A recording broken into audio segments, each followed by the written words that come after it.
The first day of ChuckleVision. Just imagine, my own programmes, own scripts, own staff. Own staff? Yeah, you. Oh, I've never been staff before. Oh, it's a very responsible job. Is it? Yes, and who knows, after this, the sky's the limit. Well, what's the first show about then? Well, what do you think at this time of day? Well, it's a breakfast time show, isn't it? Yeah, and guess what? What? I'm presenting it. Great. Can you cook then? Why? The breakfast? No, you haven't got it at all, have you? No. Look, you run along while I get on with it. ChuckleVision, ChuckleVision, ChuckleVision.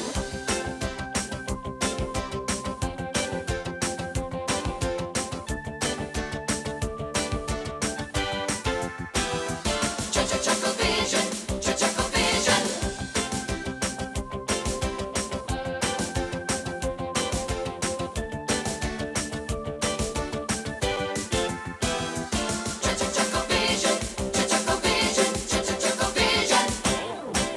Good morning. It's very early. It's Saturday and it's breakfast time. Right, here we are. Wick. There we are then.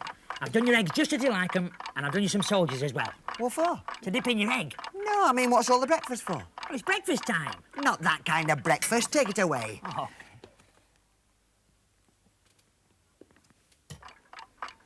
That's Hey, it. can't I do anything? No, I don't need any help. And what about the cameras and the lights and everything? Oh, it all works automatically. Automatically? Look, you see all these buttons here? Yes. I just press a button and everything happens automatically. Great. What about the red one over there? Ah! Never touch that red button. Whatever you do, don't touch that red button. Oh. Well, can't I do anything? Yes, I'll tell you what you can do. What? You can go and get me a nice comfy settee for my interviews. Right.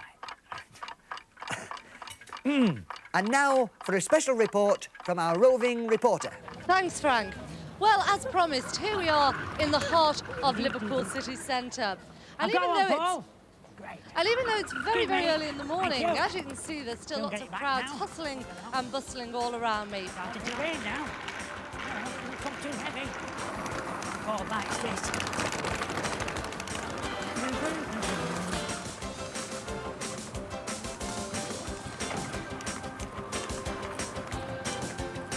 Oh, hey, steady! Whoa, whoa, whoa!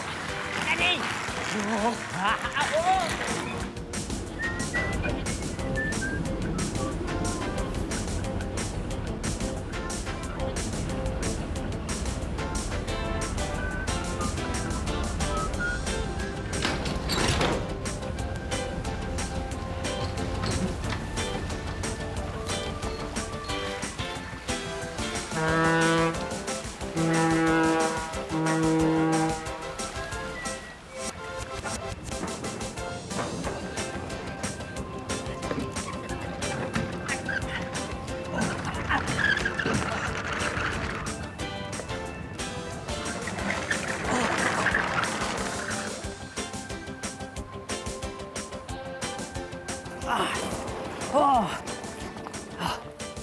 Oh, time for a rest.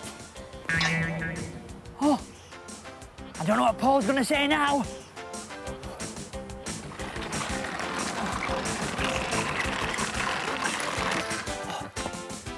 Here at last. I better tidy this up, otherwise Paul will know there's something wrong. That's it.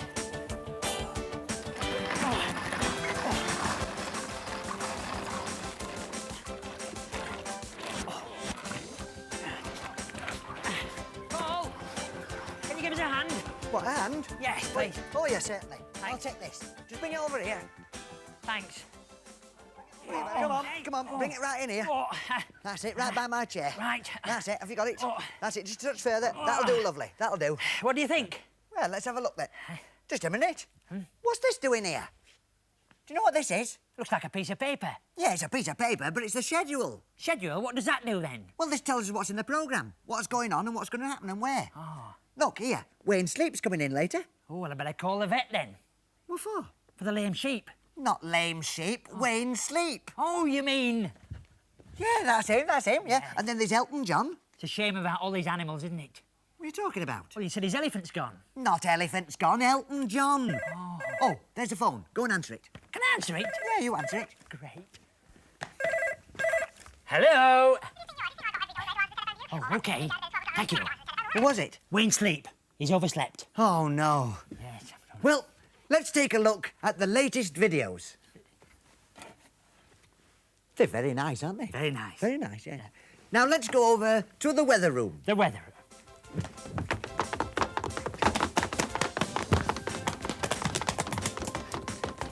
Now, first of all, let's take a look at the satellite picture taken at 3 o'clock this morning. As you can see, it was very dark at 3 o'clock this morning, so let's take a closer look at the overall weather picture. Very good. Good. Now, first of all, you'll find this morning there's lots of cloud all over Scotland. That's not Scotland. That's Ireland. Scotland's up here.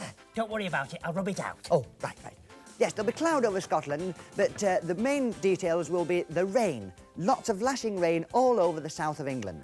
Be quite cold there too, and you'll probably find there's some hailstones, and they could be as large as this. I've been... How big?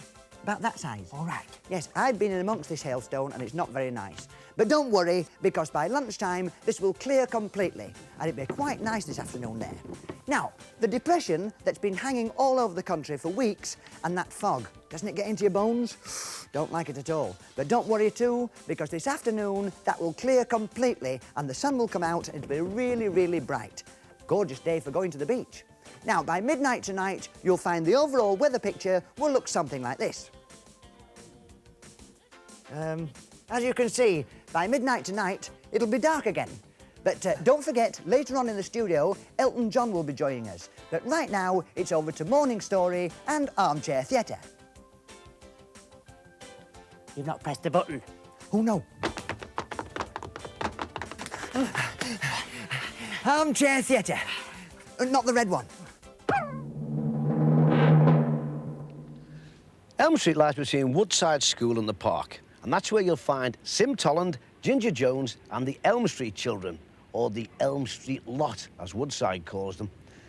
Now, the Elm Street lot don't go around looking for trouble, of course, but sometimes it finds them, and I certainly found them the day that Mr. Crackenthorpe's bath was delivered. Not all the houses in Elm Street have a bath, though the council like them everywhere. Mr. Crackenthorpe hates the council. He said, "I'll have my bathroom the way I want my bathroom to be. Thank you very much." And so he went out and bought a bath from goodness knows where, a second-hand one as well. It was a half day at Woodside School when the bath was delivered, and all the Elm Street lot were there to see it.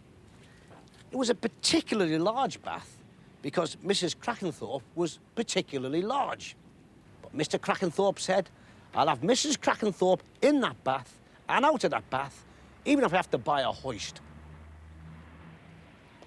Unfortunately, the Crackenthorpe's door was very narrow, and the bath was certainly very wide, and it just wouldn't go in, despite the Elm Street lots cheering, the men's trying, and Mr. Crackenthorpe's jumping about and dancing and saying, "I'll have the Lord on the lot of you if these goods aren't delivered."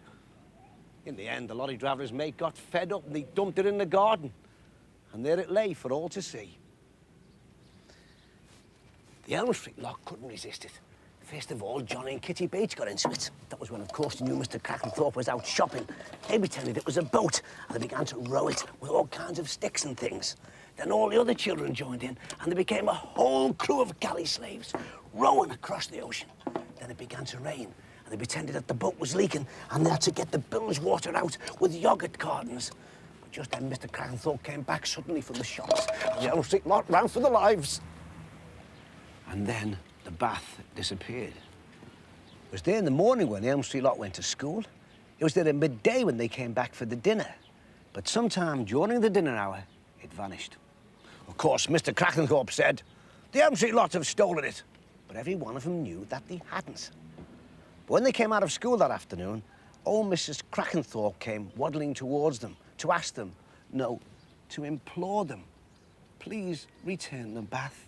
And she started crying. And it was those tears because Mrs. Crackenthorpe was a nice old lady, really, and everybody felt sorry for her, that decided Sim Tolland. He drew the Elm Street lot around him. He said, "Detect." The only trouble was there was nothing for the detectives to go on. You see, every house in Elm Street had its kitchen at the back of the house, and that's where everybody was sitting having the dinner at the time the bath must have disappeared. The only exception was little Jimmy Clegg, who got out of his chair in Mrs. Clegg's front room and ran to the window. When Sim questioned him and asked him had he seen anything, he got all scared and flustered. And all he could say was, clip-clop, clip-clop, clip-clop, which was his impression of a horse. There was only one other clue to go on, a roundish, damp patch on the road outside the Crackenthorpe's house. Kitty Bates measured the patch with a tape. It was 18 inches across, and it seemed that there was nothing more that can be done about it. And then Ginger Jones decided to have a sniff. Oh, it's dung, he said. Horse dung. The Elm Street lot were baffled. What horse or horses? And who would have removed the droppings so neatly, and why? And then someone said, Miss Munson. Now, little Miss Munson was a bit balmy about her garden, and she was well known for going out and collecting all kinds of droppings and compost to use as fertiliser. Every time a rag and bone cart went past, Miss Munson would be out there with her little shovel to collect all the droppings. And then everyone realised where their detection had led them, for the rag and bone cart was also the scrap iron cart. Miss Munson admitted that she'd heard horses' hooves and that she'd seen horse droppings and the horse and cart and the Crackenthorpe's bath being driven down the road on it. But she just collected her horse droppings and said nothing. She didn't want to have any trouble. So, Jimmy Clegg was right. He'd seen what Miss Munson seen, and he'd heard what Miss Munson heard. But he's only a little boy. That evening, Sim Tolland got his big brother Bert and the rest of the Elm Street lot and went down to the local scrapyard. Sim climbed on big brother Bert's shoulders and looked over the wall. And sure enough, there, in the middle of the yard, looking as splendid as ever, was the bath. And sitting next to it, on a broken-down old couch, was the rag and bone man. "Oi!" said Sim over the wall. "Who's that? Get away! This is private property!" said the rag and bone man. "What did he say?" asked Bert. "Who's that with you? Who's that with you?" said the rag and bone man. "It's my big brother and all the Elm Street lot." And at that, the Elm Street lot all stamped their feet to show that they were really there. "Nice bath," Sim continued. "Oh, Mr. Crackenthorpe's lost a very valuable bath like that. He's down at the police station this minute." "This isn't a valuable bath," said the rag and bone man. "In fact, it's no good to us at all. It just takes up valuable space. In fact, I was thinking about taking and leaving it exactly back where I found it." "What did he say?" asked Bert. "He said he's returning the bath," said Sim. And at that, the Elm Street lot all stamped their feet in triumph. Nobody ever knew for certain whether the rag and bone man had thought the bath was left out, whether he'd taken it because he thought there was no one looking. All we know is that very late, that very same night, it was left exactly where it was taken from. Mr. Crackenthorpe wasn't very happy about his bath disappearing and appearing like that in his own front garden.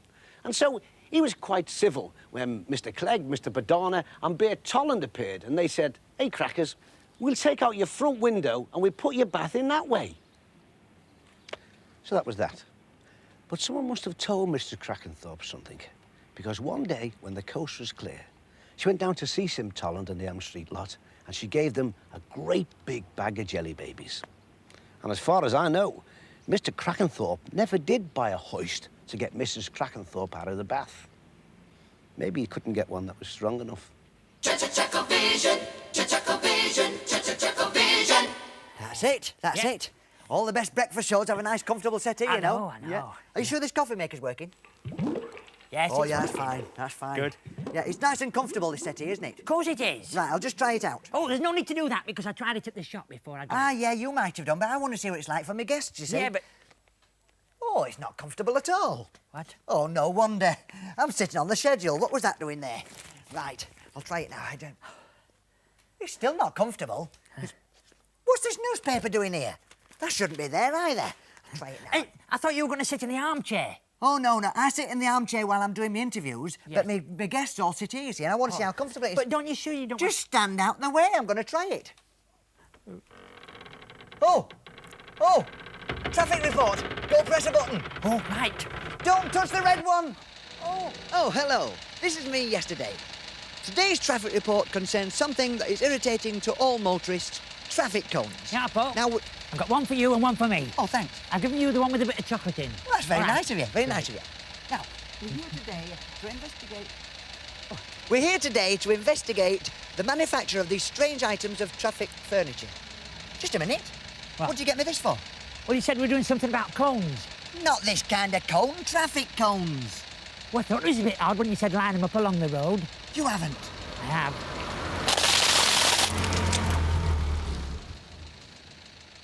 So it's back to the studio tomorrow for some up-to-the-minute traffic news. As you can see, traffic in town is held up, but help is at hand. And now, over to our foreign correspondent in Paris. I'm not in Paris. And I'm not foreign. However, I do have a foreign paper here, so I suppose while I'm here and we can get on with it, I'll do a little trick with a foreign paper. The old famed French torn and restored paper routine. If you can speak French, remember a word of French from the paper. If you can't speak French, do as I do and just look at the pictures. Flick through the paper, showing you all the way through. And here we go with the tearing routine. Got to be a bit strong for this, the old... That's 4 pieces. See if my maths is as good as my French here. That's 8 pieces, or 8.5 pieces. A little bit more tearing. Let's just really get into this.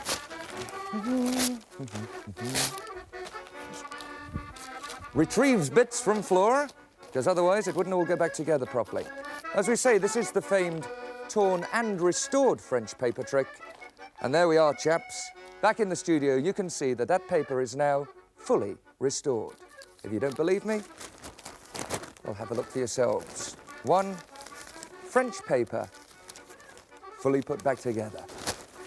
Well, I think meanwhile it's time for me to get on with my reading and back to the studio. What's next? Elton John coming in to go through the papers. No, he's not. What do you mean he's not? He rang earlier and he's had his papers delivered to his house this morning, so he doesn't need to borrow ours now, you see. Oh, dear. Oh, well, we're joined right at this minute on the sofa by Wayne Sleep. Look, hey, this is the plan, right? Now, this is the questions for Elton John, right? Over here, I've got the answers, all in order. You read them out. And don't forget these. Just go and sit behind the settee. Nobody'll know the difference. Will it work? Of course it'll work. He knows. You won't touch these, Wayne, will you? Good. ChuckleVision, ChuckleVision. Welcome back. Our special guest today is Elton John, perhaps most well known for numbers like Goodbye Yellow Candle in the Wind and Don't Go Breaking My Brick. Good morning, Elton. 1971. Yes. Well, tell me, what first attracted you to the world of pop music? Being chairman of Watford Football Club. Hey? I see. Well, when did you first see Watford play? At a concert in Moscow with a piano and a 5-piece band. Well, out of all your recordings, what was your favourite number? Number 9, a great centre-forward. Psst! Hey, you've got all the answers the wrong way around. I know, but if I turn him round, I can't read the writing. Oh. Well, in that case, I'm sorry, that's all we've got time for this morning, and it's back to the desk. Oh, that's me. Hey. Well, that's it for another week. Another week?